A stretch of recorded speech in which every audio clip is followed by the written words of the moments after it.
everybody. Welcome back to another episode of the Overcrank. And yes, I'm going to keep the flame war going. It's really not intentional, but these stories just keep getting stranger and stranger. And we're joined today by a special guest. Sofi has joined us. She actually has had hands-on with the Muse 2 Pro. And so we want to get her initial reactions, what her user experience has been like, and also, you know, maybe ask her if she knows anything about the weird stuff that Colden and I keep stirring up.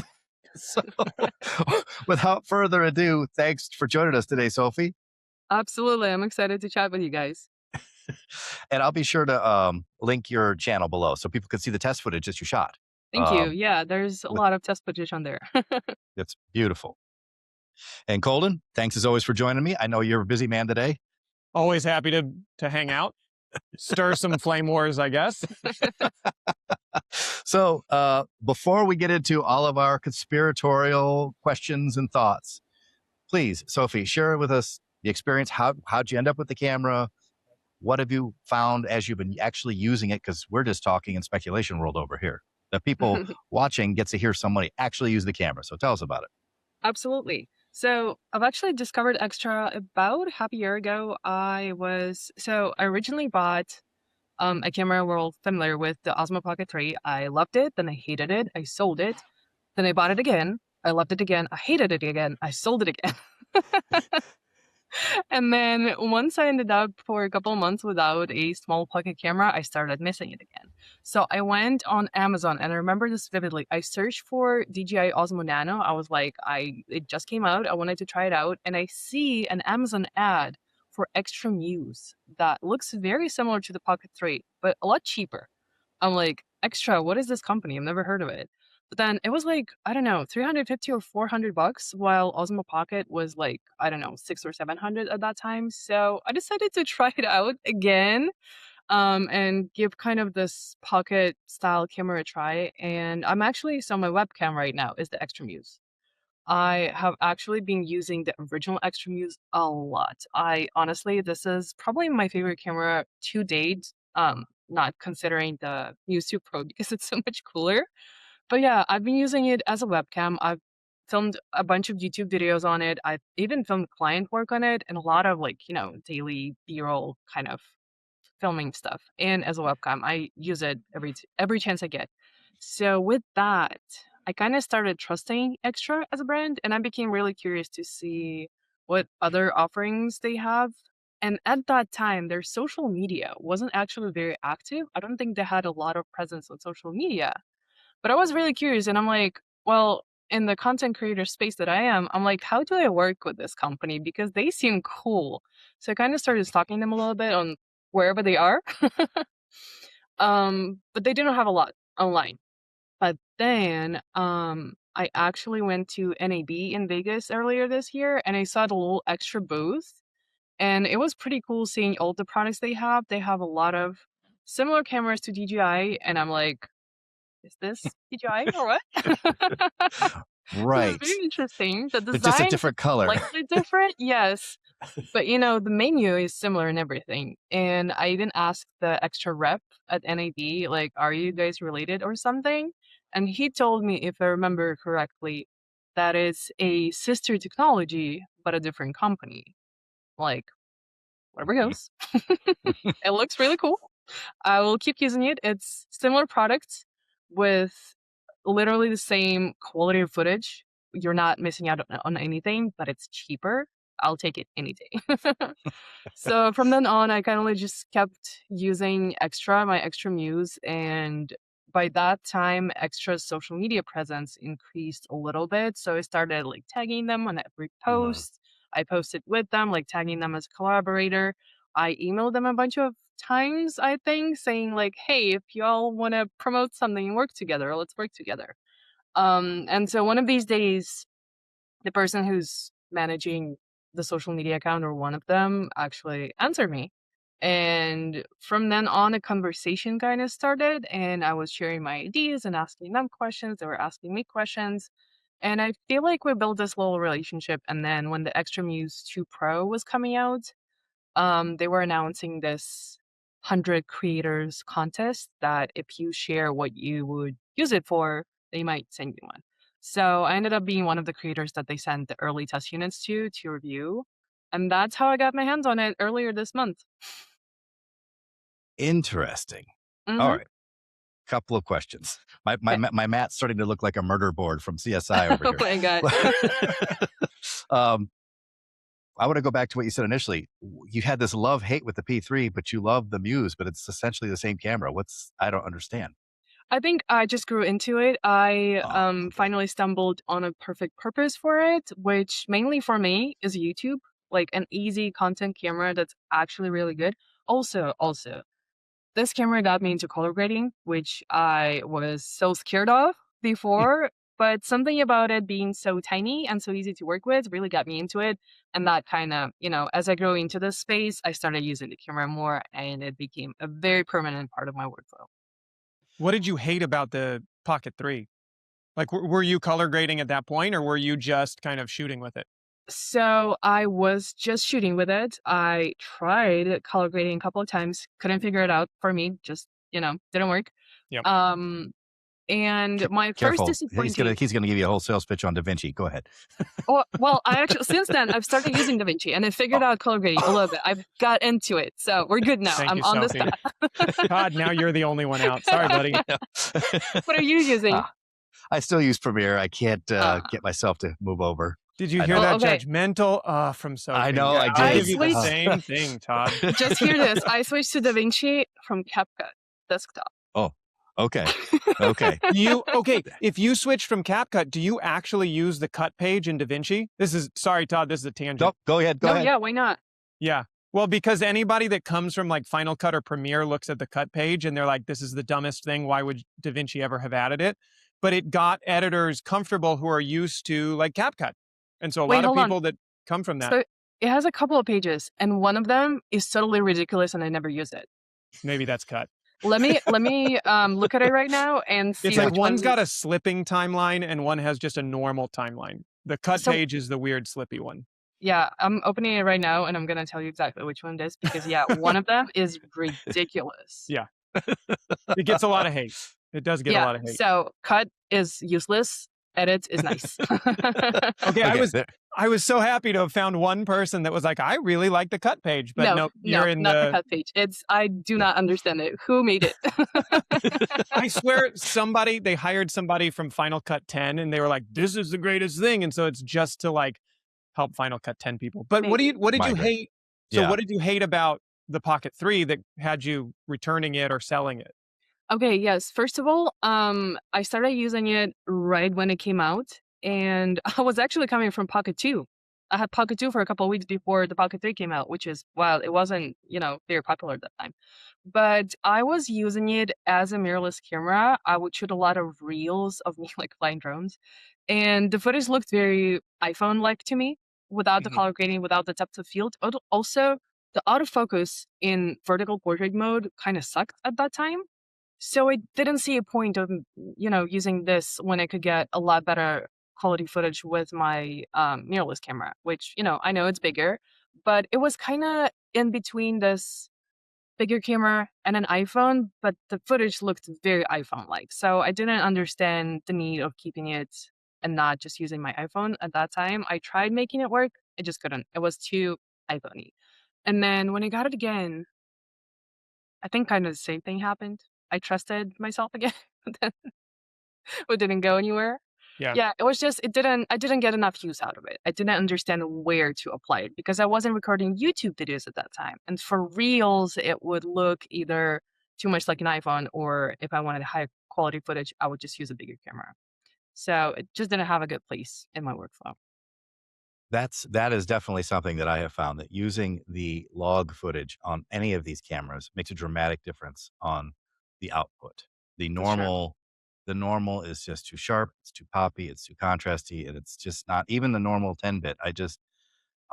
That would be, so I've been using the log footage from the get on all of the DJI products that had it because I like it. But that's an interesting adopter view, like you got it and you're like, ugh, this is why, and for me, even if I didn't, for me, lateral move wise, I started getting into these because I didn't want to keep filling up my phone memory. So I was like, even if it looked the same, I wanted a dedicated, like video camera that I could just take anywhere with me. But the log footage makes it all different. It's a whole different ballgame at that point. Mm-hmm. Yeah. That's Interesting. true. With the normal So, color profile, actually, people even call it an Osmo look, yeah. especially Yeah. among like female vlogger space. Girls that just film with these cameras and are not doing the color grading, they're all complaining about the Osmo look. So that's also something to keep in mind. Interesting. I do find it's interesting too that you've actually with the Muse done. I don't know if Colden, if we've talked about it or not, if you've done it, but like I do find many ways to use this little camera in professional applications for client work. It is a very handy tool. Like I just did a job last week, and we were at these offices for like these financial planners, and the hallways are super narrow. But the art director was like, "But they have these really cool art on the wall. Could we get like a shot of you going down the hallway?" And I'm like, "I'm gonna be all jammed up against." I was like, "You know what? I have." You're gonna think I'm crazy, and I pulled it out. They're like, "Oh, that's cool." And so I got the shot just because it's great. It's so small. It's like you just keep it in the bag. The Exactly. the P3 will probably be like for you. I'm using it as a webcam right now too, and it will probably stay as my webcam, YouTube video, studio camera for a long time, just because It how much works, more do I need? It works right? great. Colden, have you used them in a professional application at all? No, not really. I mean, I always take the Pocket 3 with me on any shoot that I'm doing. But to me, we've talked about this before. It's like, Sofi, Oh. you mentioned it, and I love it. You got to find your niche for each camera that you own. I think it's That's so true. easy to just fall into like, I mean, I'm a camera nerd, just buying cameras to buy cameras. But if it doesn't serve a purpose, then it's just collecting dust on that shelf back there, which doesn't do me any good. So for me, and I thought, Sofi, what you said was dead on in that it's almost too much like an iPhone. Like I've struggled with that on any of these little pocket small sensor cameras. Is like I have a 17 Pro Max. Like that camera looks very good. So what's the difference on it? And so Todd, my niche for this Pocket 3 has always been behind the scenes stuff. Oh, that's And right. it fits into that creator workflow, because if this is going up either on social or YouTube, I before the Pocket 3, I was all on the 360 cameras. I have the X4, I have the X5, I have the R1, I think was the first one that Insta360 did. Loved those cameras, but reframing it took so much time and it was so clunky and it didn't have a good desktop workflow. So I was like fiddling with it on my phone and then trying to push it over. So it fell out of favor to this Pocket line, which is to me like the perfect set it up. It can track you. You've got great behind the scenes. And it is like similar to iPhone footage. So it doesn't look totally overproduced on a social media channel where I feel like, I don't know.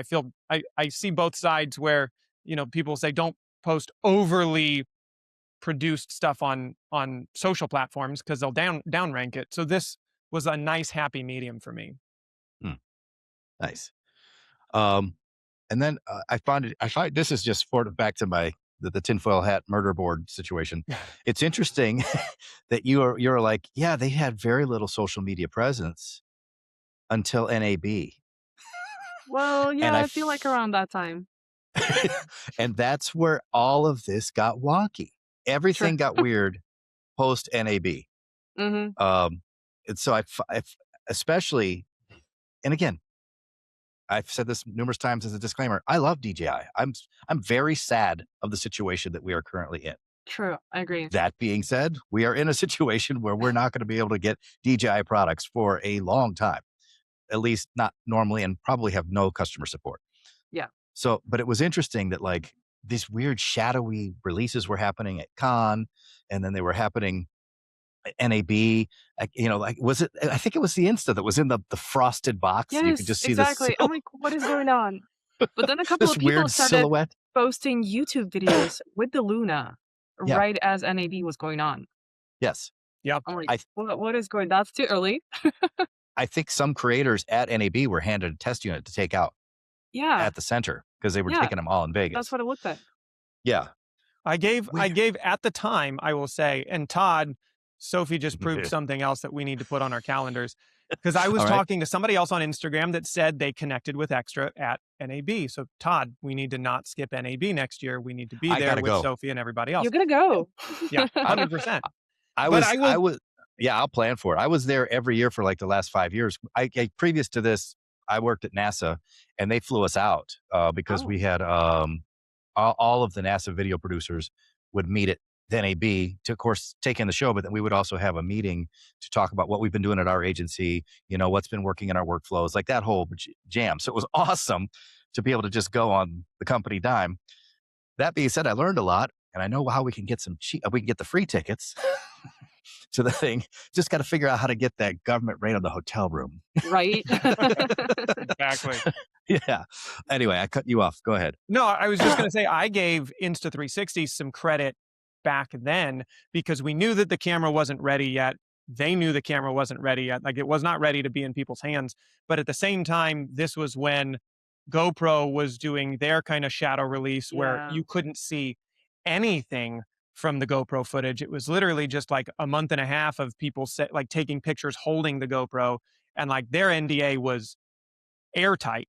And so to me, I thought that was the first, and Insta360's had problems in the past too with paying creators, and you can go down that rabbit hole pretty easily too. But like, they let some of that footage out around NAB, which I thought was actually really refreshing. And I saw on YouTube, everybody was like, well, the colors look like trash, or this doesn't look right, or yeah, because that's the point of putting out like pre-beta firmware camera set. But like, that was refreshing to me, having GoPro in my feed for the rest of the time, which was just like pictures of a GoPro.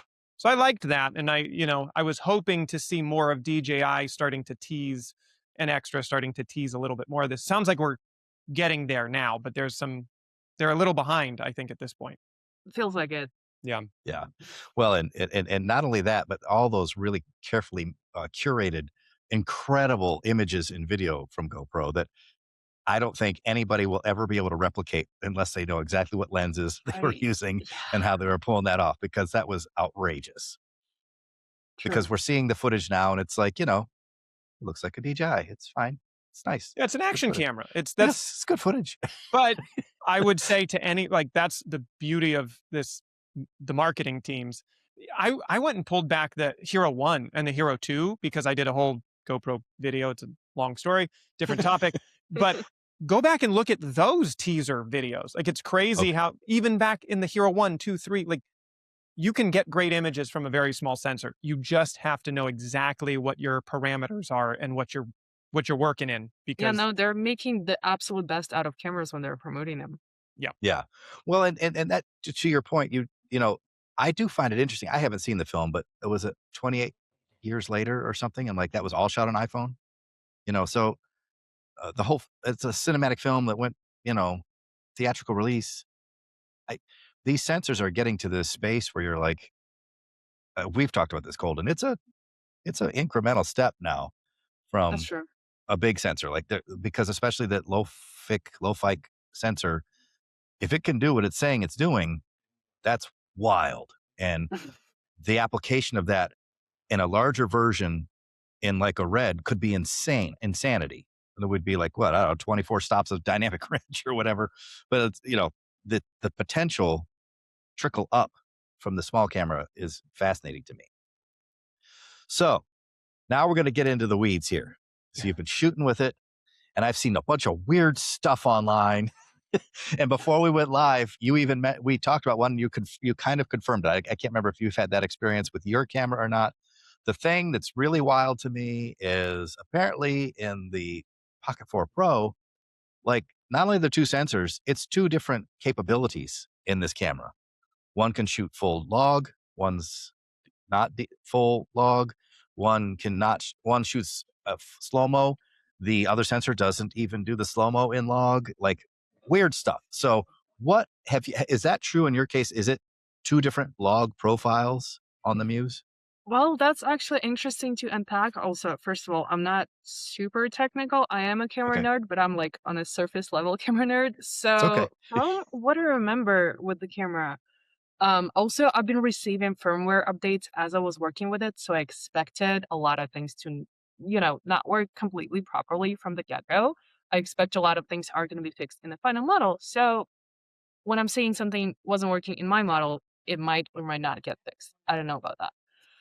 But what I've noticed is, first of all, with the slow-mo, I believe the 1x and 3x lenses were working. But so they advertise 1x, 3x, 6x, and 12x zoom. And I've actually been using 1x, 3x, and 6x a lot because they're all amazing. The slow-mo only worked in 1x and 3x. It wasn't able to zoom in further and do slow-mo. That's something that I'm kind of expecting might get fixed because that would be useful. Because slow-mo has been really amazing. That one time I got to test it out. Okay. So you probably haven't noticed it, so there was slow-mo. I misspoke, but it's 2 different frame rates. The 1x camera can do up to the 240, and I think that the 3x camera it caps out at 200, which is still great, but weird. Like, why It are is weird. these discrepancies between the 2 camera sensors? And Colden, you had some thoughts on the log part of it. Well, so what we don't know, and I haven't seen confirmed anywhere other than Reddit, which is not to be taken as a full confirmation of sources.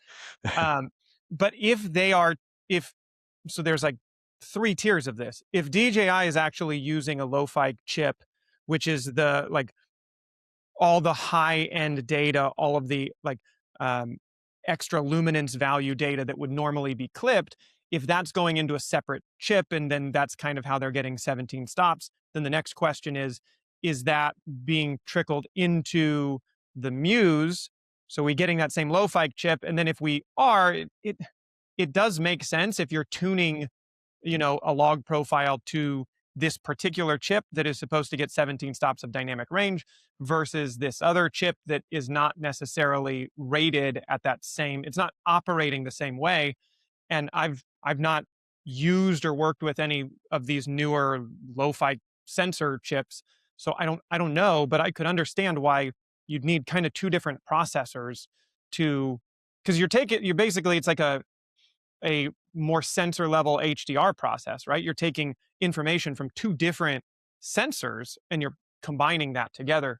So again, that's probably way more in the weeds than any of us want to be in, but I could understand why they do that. And the DJI won't be the first, or Xtra wouldn't be the first one to limit certain resolutions or lenses to what they're processing, like what their chip can actually process. I mean, GoPro historically, again, kind of going back, they set the model, but they had Hyperview, I think, was their super ultra duper wide, and you couldn't do slow-mo, you couldn't do 8K, or 4K, whatever.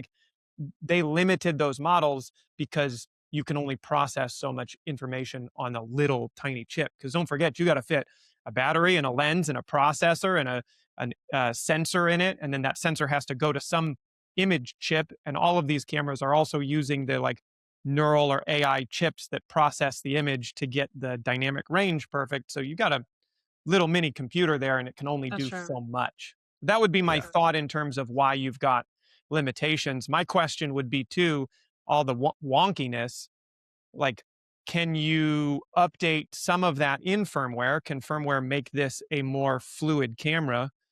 But also, you're always supposed to buy the camera that exists right now, not assume they're going to rescue everything with firmware down the line. So is it still compelling right now, knowing you have D-Log 2, but only for the main lens? You have D-Log, regular D-Log for the other lens. You have to switch back and forth between them. I don't know. Yeah.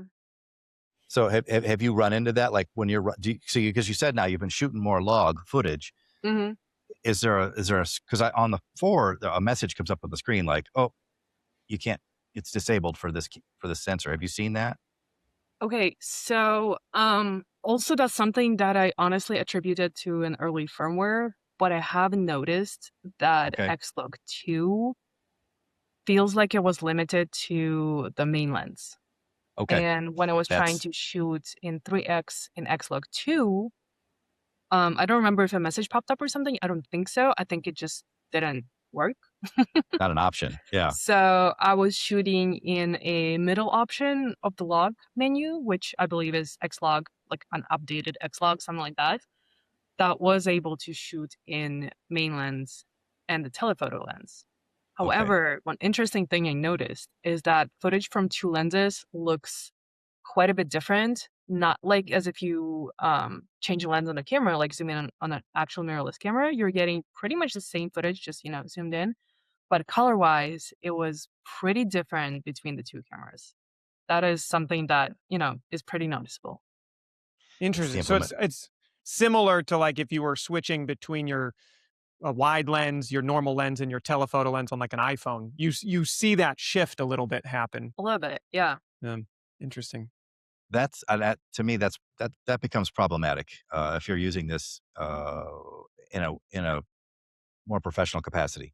I now have, I don't want to have that happen to me where now it's two different color looks, and I have to try to wrestle with trying to match it.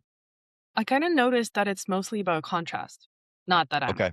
a big color grading expert, but when I was editing the footage, first of all, the difference between the original Muse and Muse 2 Pro in terms of color flexibility in this Xlog kind of updated format is big, like actually very big.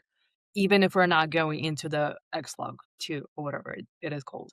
And then, yeah, I think it is mostly about contrast. Like the image from the zoomed in lens looks a little bit more washed out, grayish, versus the main lens, I feel like retains a little bit more contrast. So it is not too hard to adjust. Like for an average user like me that just got into color grading, it is not problematic at all. It's just you're adding a little bit of contrast on those telephoto shots versus keeping your color grading as is on the wider shots. Okay, so it's not too wonky because you made a good analogy because I was thinking, what a pain, when I'm used to my Sony, and I just want to pop that on. It's all going to be the same. Like you said, there are slight color differences, lens manufacturer to lens manufacturer, but that's for pixel peepers like Colden. but the overall experience is essentially the exact same. Yeah, it's not like one lens is a lot more green or something. It is mostly about like the contrast. Okay, because my initial thoughts were like, this is almost like you have an A and B cam all in one camera. Now, it's a weird situation. And Depends on how you think about it. Yeah. Yeah, I think it's probably attributable to what you said, Colden. I think if they had spent the money and put two low-fi chippers in chippers, I did chippers, two low-fi chips in, you would not be experiencing the same problem. Yeah, you'd have different problems though. I mean, to me, I like. So you guys are both dead on the money, at least in my opinion, in terms of like what the different analogy wise. If you had an FX3 and you put an anamorphic cinema lens on it, it would have a certain look, or a G Master lens, certain look. You'd pick the lenses for the look. Yeah, they all look a little bit different, but essentially you're still running off of an FX3 sensor. I've had the same problem on shoots with two FX3s and an FX30, which has a different sensor. It has a cropped sensor, which is kind of similar to what we're talking about here. You're talking about two totally different sensors that are reading those different images. So it's more like shooting with an FX3 and an FX30 stacked on top of each other. And you'll get, like, I could understand getting some shifts. I'm interested, Sophie, in the operation of it because, and Todd confirmed for me on the Luna, you've just got kind of a smooth zoom range that auto shifts in the Luna, right? Kind of like my iPhone does. It does, but there's a weird little, you'll get because they're not lined up. Yeah. And this one guy, he was very violently angry about it. He is seeing all these different colors happen through that, and I have not experienced that. And that might have been an old firmware, like he would zoom and it would get darker and darker. And I was like, that's not been my experience with this camera. And maybe he's got auto settings on as opposed to I have mine locked as far as my ISO and all that. And maybe that's preventing it. So there's been some weird stuff. So, but other than that, it's fairly smooth. In fact, I have a video I just put up recently where we were doing some drone work at a baseball park, and I took my Luna and I was shooting from way up high, and I got like an outfielder warming up before the game, and I could zoom in, and you could see him on the screen doing his warm ups, and then I zoomed all the way back, and he disappeared. He was so far away. So it's very cool on the Luna. So tell us about the Muse 2. Sure. So actually, now that I think about it, I've never performed a test when I just smoothly zoomed all the way in or all the way out. So I'm not sure if it like jumps between the lenses or not. That is something I am definitely testing out as soon as I get my hands on it again. So I've mostly been using the dedicated zoom button just because it is super Oh, right. convenient. You just press one, it goes up like a step. And then I think it only goes into a 3x and 6x mode. And if you want to zoom further, that's when you would switch your joystick into a zoom mode and zoom further. But I have not experienced any lighting changes, although I do have my ISO and shutter speed on auto. So maybe it's just doing a very good job adjusting to it. That said, I'm pretty sure I've only used like the joystick slider between like on a telephoto lens. So between like 3x and 12x and back. I don't think I've used it to jump back to the widest lens. Okay. Well, and at that point too, right? 1 and 3, but 6 and 12 or whatever, it's all digital in the That's camera true. anyway. You're not right. So you wouldn't necessarily have shifting in there. I'm interested in both of your opinions because one thing I think DJI and Xtra maybe did right on this one is their choice of lens aperture. Maybe this is digging in too much, but I thought this was interesting because it's very different on the Luna and it's a What is it third of on a the stop. Luna? So it's the main lens, and Todd, correct me if I'm wrong, the main lens, a 1-inch sensor on the Luna is a 1.8. And then when you zoom in, you have a f2.0 or 2.2. And I think it's switched on the DJI and the Xtra where you get that 1.8 on the telephoto lens. To me, that almost makes more sense because if you're zoomed in, you want that kind of deeper or more shallow depth of field. You want, the black background to be more separated. Having a 1.8 versus a 2 or 2.2, like that's nice. You're also letting more sensor into a smaller sensor, and you're letting that 1-inch sensor do a little more of the heavy lifting. I mean, again, it's a third of a stop between 2 and 1.8, but it seems like it's almost more of a balanced idea versus, and maybe this is where whoever was really mad at that Luna zooming, because if you're going to a different sensor and it's also a darker, like it's a more closed aperture, especially maybe Insta360's auto modes are less mature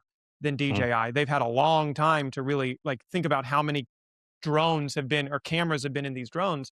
They've really fine-tuned that auto mode. Maybe that's what they're seeing is that you've got these double jumps, a jump in a smaller sensor and a jump in a darker lens. What do you guys think? Yeah. No, That's really interesting. Also, in my humble opinion, it feels like Insta360 releases a more interesting hardware, but it's less polished than DJI does. Because also I don't have a lot of experience with Insta360, but I'm looking at my Ace Pro 2, and it feels like a very cool device. It feels like a very cool toy, but when you actually start using it, there are a couple of moments that I just know DJI would have flushed out. I think we talked about this maybe last time we got together, Todd, is like, to me, DJI's products always come out, and I'll put Xtra in that as well, although I have never used an Xtra camera. They feel like an iPhone system where like it might not be as high tech, but it's everything works from start to finish.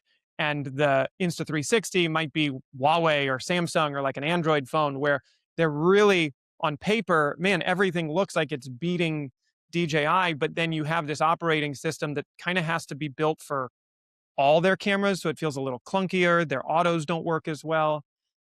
That's kind of the comparison in my head, at least. I agree. Yeah, and to a point that makes some sense. And this has been brought up before, that it's a first gen product versus one that's, I don't know, 6-7 generations old.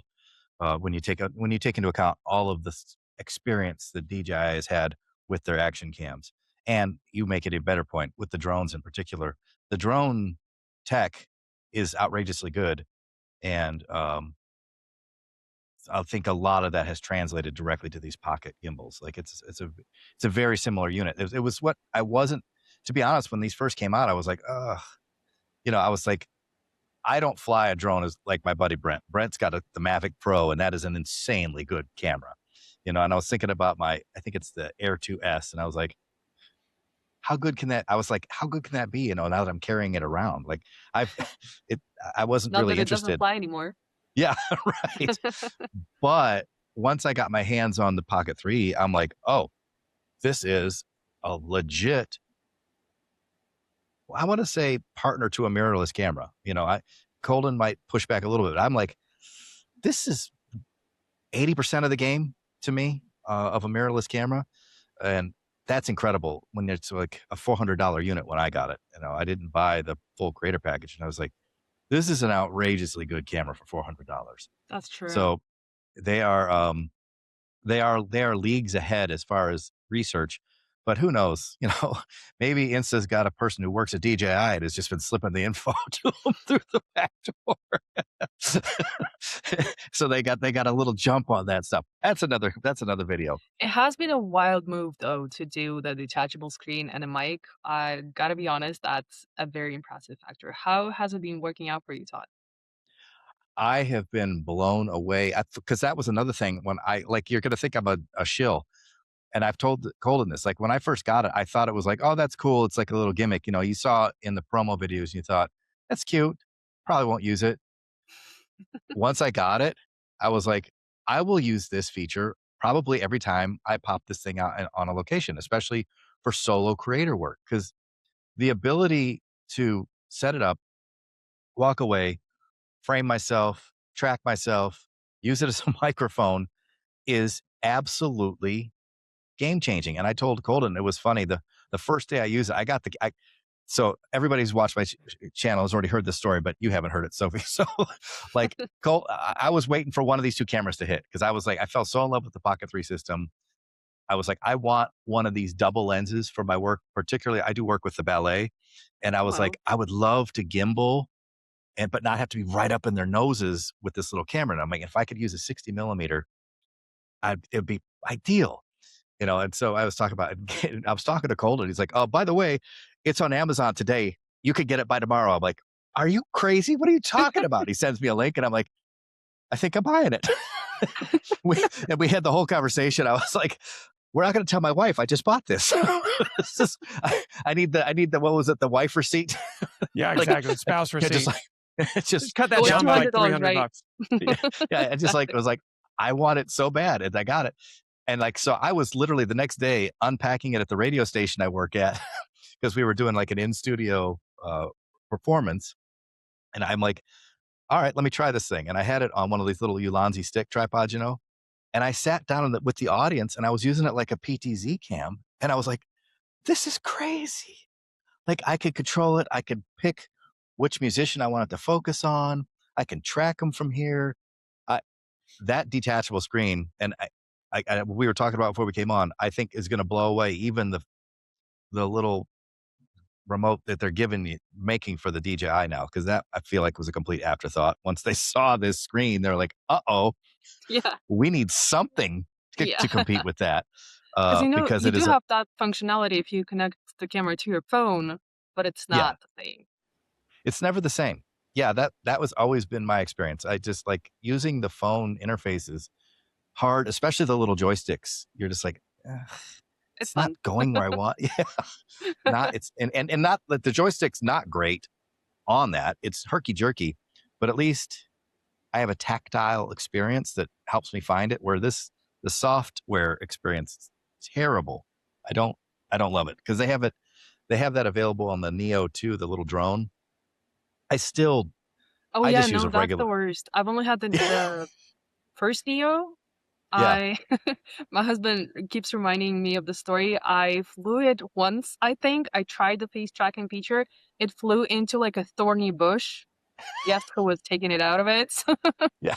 I've never flown it since because those joysticks on the phone, that's nothing. That's terrible.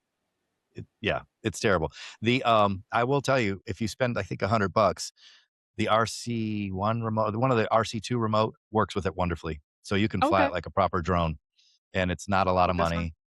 I don't know if that one worked. Does that one work with the I one? think this is an yeah, it's an RC2. I don't Oh, plan to use it, honestly. You can connect it to the Avata goggles too. oh yeah. I was That planning to do that. I've never done it. It's been more than a year. I do want to do it. That just seems like one of those, I don't know, indulgent expenses. But when my buddy lets me fly his FPV drone, I absolutely love it. I feel like I'm Luke Skywalker flying through the forest and Empire Strikes Back. Like, it's just too cool. So I'm like, I really want that. Okay. So anyway, um, now that we've dumped on it for a while, why do you love it as much as the Muse? And like, is it going to go back, or is this something you're keeping in your ecosystem now? The Muse 2 Pro? Mm, Oh, it's definitely a lot more exciting than the Muse. So okay. I already really love the Muse. My only beef with it was that you don't have an ability to zoom. I really wanted that a lot of times. And that the color grading felt a little bit limited. Like I didn't know how limited until I tried the Muse 2 Pro. With the Muse 2 Pro, the zoom lens really adds so much like storytelling power. It unlocks so much for you. I've been enjoying the zoom lens like incredibly. And also even the wide angle lens, it just looks incredibly. I think it looks a lot better than the original Muse. Like it's just I've been enjoying the quality of that camera a lot. And it's not much bigger than the Muse, the original Muse. Like it's just the camera module head is bigger, but the body itself is not. So I'll be honest, I don't really understand the dual side flip touchscreen that it flips to both sides. I do love symmetry. So for me, it is an interesting decision. If somebody likes it, I'm all for it. But, I would have preferred it the original way, the way it was. But otherwise, it feels more substantial in the hand. It is still just as fun to use. It is still just as balanced on a tripod. It is very comfortable to like vlog with it and film a lot of stuff with it and just plop it on a tripod and record, whatever I'm doing. I think I'm going to be using it over my Xtra Muse. I'm still going to keep the Muse. I'm probably going to use it as a webcam, maybe as a second angle if I'm already shooting with the Muse 2 Pro or if I'm shooting the Muse 2 Pro. I'm doing a review of it or something. But I think it's going to be replacing my original Muse in the most key scenarios. And I think it's definitely going to become like part of my daily life just because it is really that incredible.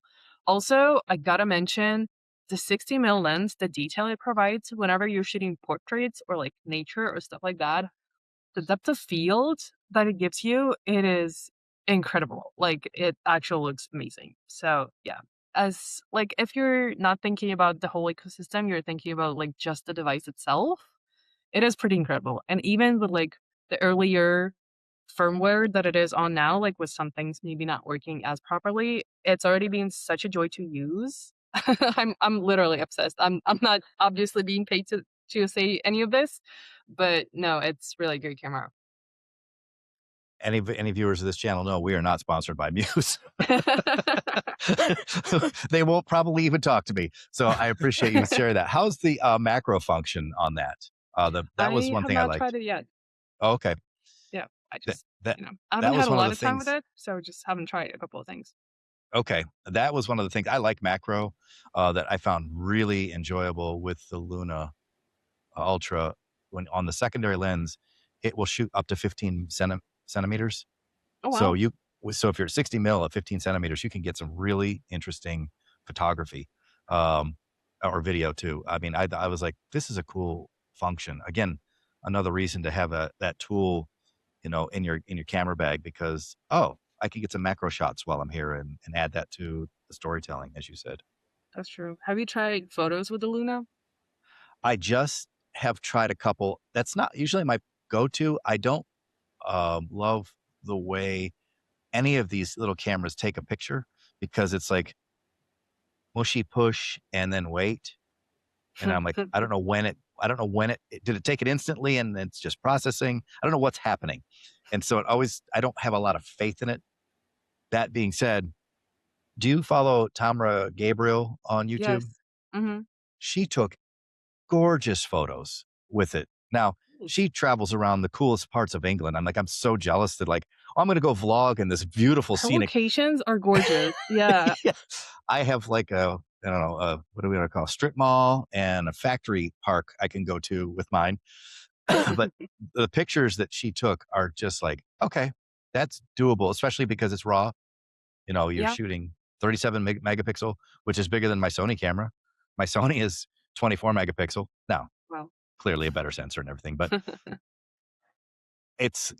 she got impressive imagery out of it. So I will experiment with it. I just haven't yet. I think because of her videos, I think she took photos on a DJI Action 4 or 5 or 6 or something. And because I saw that taking photos on action cameras is actually possible, I've taken photos on the Muse and on the DJI Osmo Nano, and I'm actually very pleasantly impressed. Like, they actually come out great. Like, the RAW is pretty powerful, and it beats an iPhone at a lot of occasions. Yes. I experimented one time with the Action 6 while it's so fun being able to work with the ballet. So I've worked with them for a long time. So they let me, they're used to me just being around. It's sort of like a reality show. They're just like, oh, Todd's here, and so I can just kind of creep around and get really cool candid photography. And I used that for it because it was just so inconspicuous. And I got some really cool photos. So the Action 6 I loved. I think we talked about it once, Colden. I was like, yeah, it's a fun tool, and I think it'd be great for street photography because no one would even know it's happening, which That's is true. always the trick for street photography because you don't want people looking right into the lens. You want to catch just the action. And these cameras, you can kind of hold it at your chest with my remote control on mine. I could have it taken over here, but I plan to experiment with it some more. You know what's also interesting? Two things. First of all, I've seen some companies make those like power grips for DJI action cameras the same way Insta360 has it for the Ace Pro 2, so it becomes like more of a camera. And then the second interesting thing about the cameras being inconspicuous, in Las Vegas, apparently you're not supposed to film inside the hotel. Like the hotels and casinos. I did not know, so I vlogged the whole trip with Xtra Muse. Nobody bat an eye. But as soon as I pulled out the Ace Pro 2 with the grip, security stopped me right away. So that proves that a smaller like action camera, Osmo Muse, Xtra Muse, or Osmo Pocket or something, people really do not notice it, which is fun. Yes. Especially if you're a shy vlogger. That Yes, is, I for sure. still feel awkward. Like I love doing this and you can put me on stage. I'm an obnoxious, annoying person, but just walking around in Yeah. the town doing this is a very strange thing for me. I can't my hero is Casey Neistat, like that guy. And then once you've established that, everybody doesn't even care with him. They're like, Casey. But, Exactly. I Yeah, just did it. especially like showing up with your friends and holding a Yes. camera to your and their face. I have not gotten over that yet. It's always awkward. Colden, do you have any final questions for Sophie well, about? Yeah, so I was thinking about one and kind of linking into this shy vlogger situation. So maybe you, Sophie, had invested in the Xtra Muse at the beginning when you couldn't link the DJI mics. At this point with your testing on the Muse 2 Pro, did you hook up mics to it? Like, Okay, have so they fixed yeah, that? no, I haven't yet. That's literally on my agenda for today to try to see if it works because I have one of the earlier DJI mics. I believe the DJI Mic 1. I did not try it because I've always used my Hollyland Lark M2 mics with the original Muse just because they're tiny and they don't display any logos. I love that about them. And with the Muse 2 Pro, the onboard mic is just so good, and I just haven't had a chance to test it out, like vlogging further away from the camera for that need to the mic connection to be present. But I am about to, so that's literally what I'm about to try soon.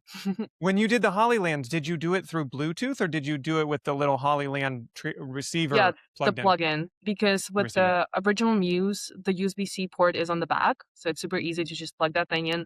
But with the Muse 2 Pro, the USB-C port is on the bottom, which is a weird choice, but also I remember them telling me that there is going to be a power grip option. I have no idea how it looks like, but I'm curious if that's gonna make the USB-C port be on the back or like the side or whatever. Like So how the Pocket is? Because I thought they kept kind of the same ideas, because the USB-C port on the Pocket 3 is on the bottom. Yes. But you can plug the power bank thing in. Yeah. So yes, that's exactly how it is. Because with the Pocket or like Xtra Muse, you have this little adapter and you have the bigger adapter, which I kind of really hate because I want to be able to put my camera on a tripod without any additional parts. And that's what Muse 2 Pro allows because it has the 1/4 inch spread in the actual body of the handle, which finally. yeah, that was a huge ad. Like silly little ad, but that needed to be. It's very important. I do not understand why put the USB-C port on like in the same spot though. I love that though. I will say I love that because because Todd sent me a article that said they were moving it to the side of the camera. To me, it like the way you plug in the battery handle into the bottom and it just clicks in and then you have your 1/4 at the bottom. That makes so much sense that if it's on the side, you have to literally run a cable into the.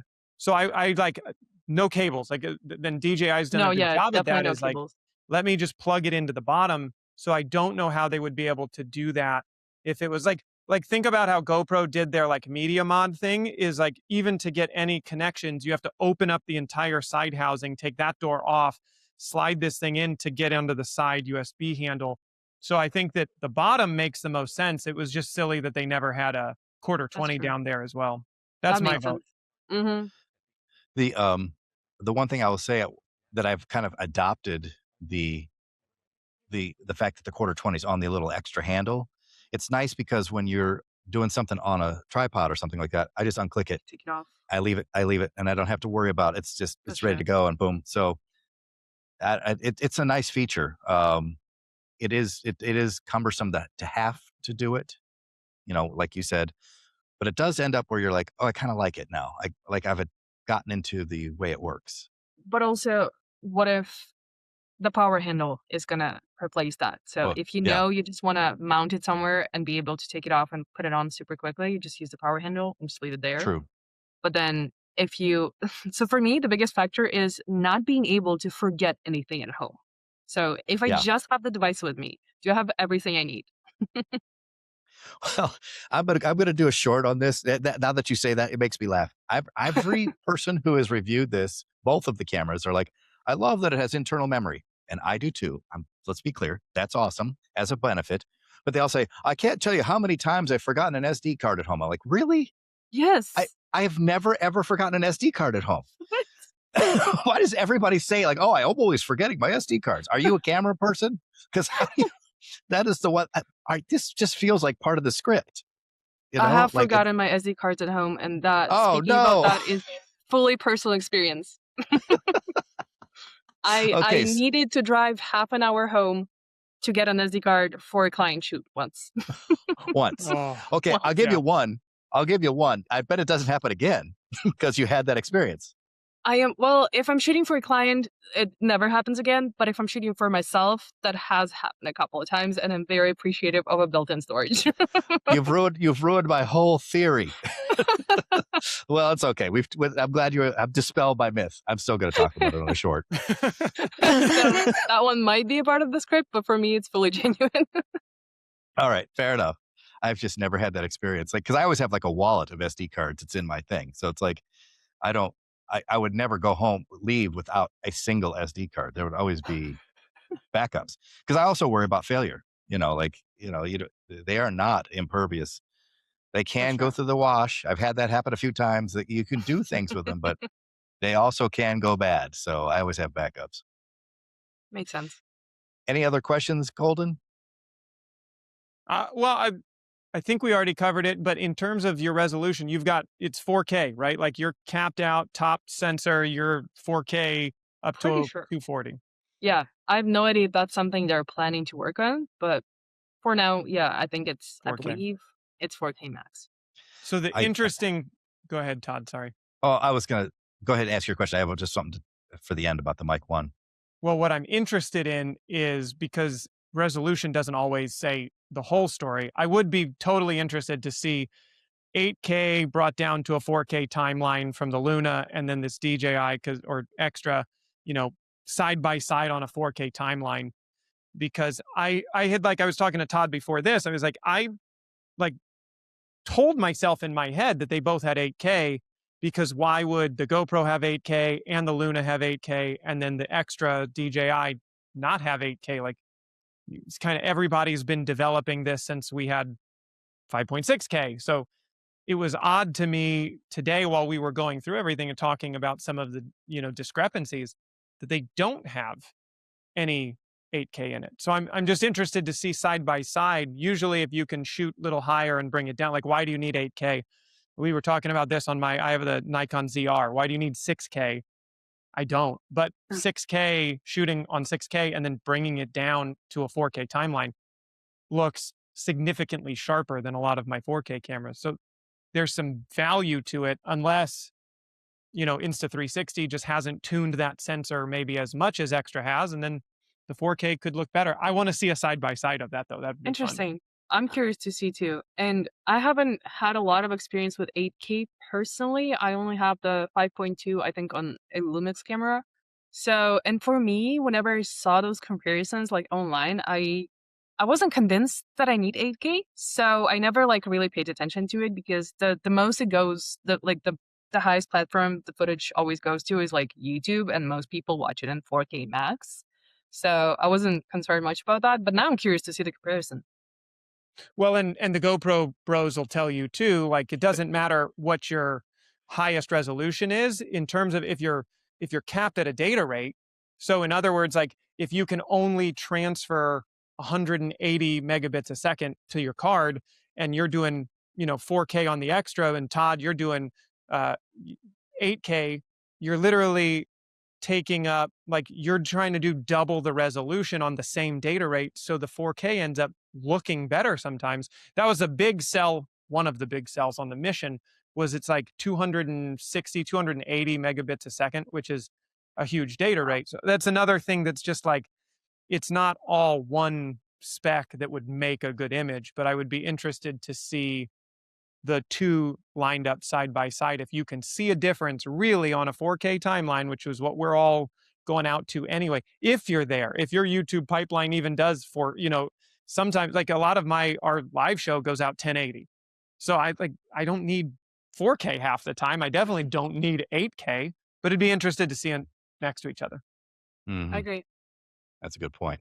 I think I have bad news for you though, Sophie. I think the Mic 1 doesn't have the right wireless connectivity to connect, because I have the Mic 1, and sadly it just sits and collects dust on a shelf now. But the upside for you is you can get the Mic Air transmitter only for like $59. 84. The Mic Mini. The Mic Mini. I think it's on in my Amazon cart right now. Yeah, and that works wonderfully. It's a Okay. very simple connect. But the Mic 1s, unfortunately, they're a great microphone. True. And I still use them for interviews, but I actually like to use them as a lav mic. They work really nicely for that. So I'll plug a lav into it and hide the pack. Yeah, because it's huge. It's like this big. It's a chunk. I like the mic too, though. That's huge now.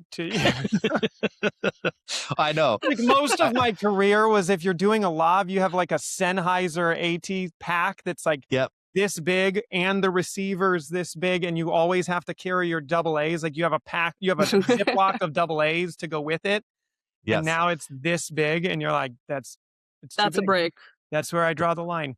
Can I complain one thing though? Because DJI screwed this up. Insta360 did it too. I don't care how small you make it. Put a headphone jack. Put an 1/8-inch jack in it. It drives me nuts. I intentionally bought the 2s and not DJI, the Mic 2s and not the Mic 3s, and not the new ones. Yeah. Yeah. And that's the 2s, right? The 2, yeah. Yeah. That's the last one that they did a headphone jack in, a proper headphone jack or 1/8-inch in jack. I can't use my lav mics. The 3 doesn't have it.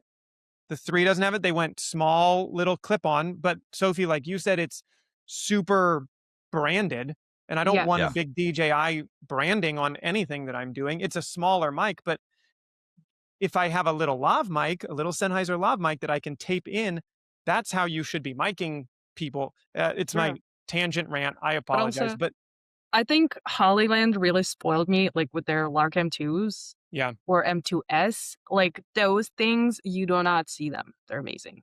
But the Lark 2s, the higher end, whatever the higher end, you still have an 1/8 inch in, right? Or no? I don't think so.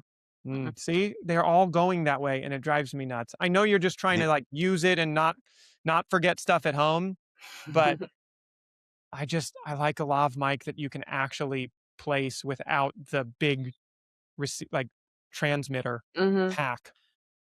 That I found it interesting too. The Insta Mic Pro, now they have an adapter so that you can do USB-C to a mic jack. I don't know if you see me, like, Todd, no. angrily shaking my head at you. It's not at you.